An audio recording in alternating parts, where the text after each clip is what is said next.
Just a brief content warning, the material we're going to be navigating in this video navigates sexual violence, and vulgar language. So please, viewer discretion advised, take care of yourself. We love you. Hey guys, my name's Kate Henderson. I'm in my 4th year of MOPA, and I'm also the Zine Manager this year for the Capilano Courier. I had the privilege of attending a really powerful hardcore show at the Rickshaw, so I kind of wanted to talk a little bit about that. So first off, I think I should talk a bit about the concert itself and hardcore as a genre. So this concert featured 5 femme-fronted hardcore performances. Hardcore is a genre that started kind of after the punk movement of the 70s in London, and it started in America. It was a lot about like reacting to commercialism and revolting against the commercialism that has happened in the punk scene. Kind of examples of early hardcore bands are Discharge and Minor Threat. Then came post-hardcore, which is, as you may have read or heard, that's what PISS identifies themselves as, opposed to the heavy instrumentals. They're pairing it with lyricism and poetry, essentially. So more of a focus on the melodic aspect of it. Examples of that is like Hum and Helmet are 2 bands you can think of.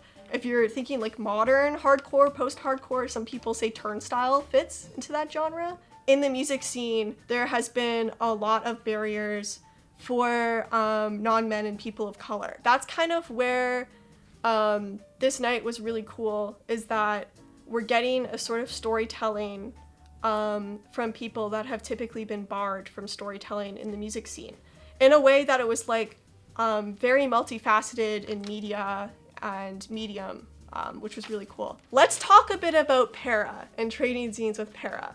So PERRA actually identifies themselves as a girl gang.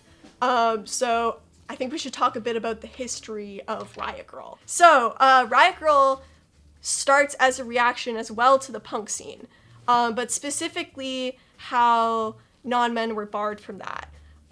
So Riot Grrrl specifically starts in the 90s, and it starts with zines, okay? So about self-publishing manifestos and advocating for a non-male community.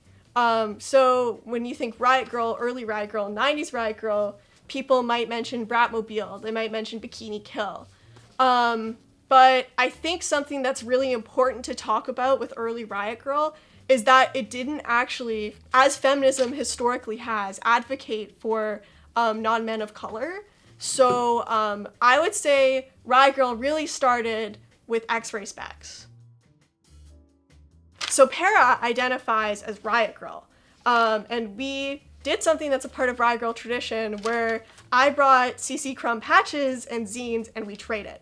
So I kind of wanted to show you the art that they create physically as well, and kind of talk a bit about how cool that process was and how I feel it's really integral to what the CC Crumb hopefully can do too. What defines a zine, according to my research and my own experience, is a piece of self-published work that's tactile. So you can make it out of paper, you can make it really out of anything. But typically it's self-published, and it's a way for you to express yourself really authentically.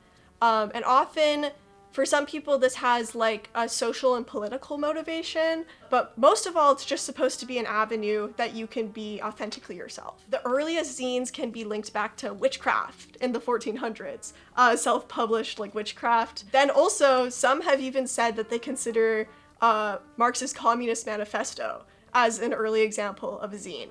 But kind of the through line is like self-published avenue of authentic expression. And I think that's what's really cool about getting to manage the zine, is that there's a lot of freedom in giving people a platform to tell their story. And I think that's something that's really powerful, that I feel really like privileged and lucky to facilitate. Should we take a look through PERRA's zine? PERRA's zine does, another content warning, go through like some more like visually challenging and intense material. So please like approach with discretion and kindness to yourself. So this features some of PERRA's lyrics that they've written, as well as a collage.